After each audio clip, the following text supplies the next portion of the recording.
this world na nasa tamang pag-iisip gusto ng gera. So ang sinasabi ko, wag niyong i-box yung mga tao na tumatayo sa tama kasi walang mali sa pagtayo sa no to war.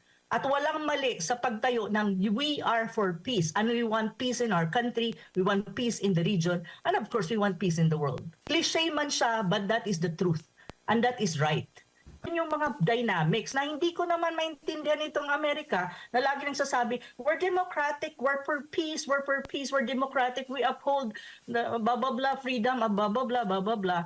And at the end of the day, they're financing countries to go lang sa gera. Eh bakit po? Eh kasi po, nag-i-earn sila sa gera. Kasi bakit? Yung mga binibigay, alam nyo, yung mga binibigay na pera na yan, na-approve ng Congress, ganito ang ibibigay sa Israel, ganito. Do you really think hindi binabawi ng ano yan, ng United States?